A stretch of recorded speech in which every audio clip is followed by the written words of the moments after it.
Տեղեկության տարածման տեխնոլոգիաների և հարթակների զարգացումը պարարտ հող ստեղծեց նաև ապատեղեկատվության աճի համար։ Խնդիրը խորացավ արհեստական բանականության ի հայտ գալով, առավել հաճախ սկսեց օգտագործվել հիբրիդային սպառնալիք տերմինը։ Այս երևույթի դեմ հատկապես երիտասարդների դիմակայունության բարձրացմանն է ուղղված Անվտանգային վերլուծությունների ինստիտուտի դասընթացը։ Հաճախ է լինում այս կեղծ լուրերը, կեղծ նարատիվները, որոնք որ տարածվում են,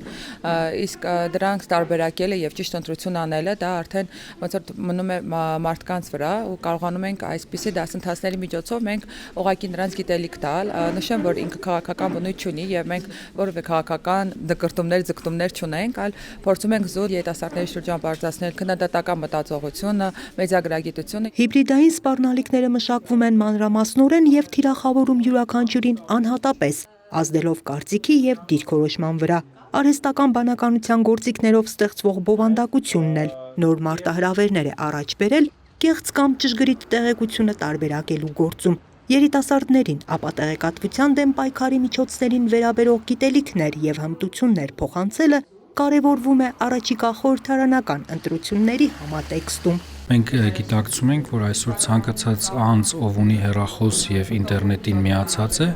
հետեւաբար կարող է որևէ խմբի անձի կողմից թիրախավորված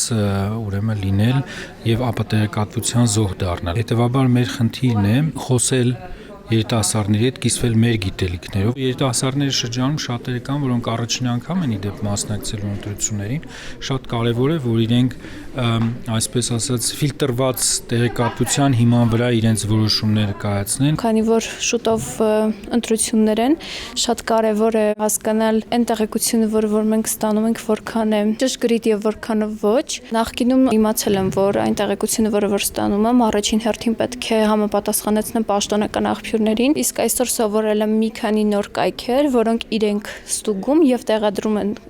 տեղեկության ճշգրիտ լինել եւ չլինելը։ Դա շատ կարևոր է ինձ համար։ Ես մեդիագրագիտությունից բավականին տեղեկացված էի, բայց հենց ընտրական շրջանում այսքան չի խորացել, թե ինչ անհրաժեշտ իմանալ։ Հետաքրքիր դեպքեր քննարկեցինք, օրինակ նույն ձայնագրությունները, երբ որ տասում են ոնց պարզենք ճիշտ են, ում թիմ ենք, ինչ մարմինների թիմ ենք։ Ապատեղեկատվությանը հակազդելն արդյունավետ կարող է լինել միայն այն դեպքում, երբ երիտասարդները գիտելիք կրողներից դառնան գիտելիք տարածողներ։ Լսարանն այս ուղղությամբ եւս նոր հմտություններ է ձեռք բերում։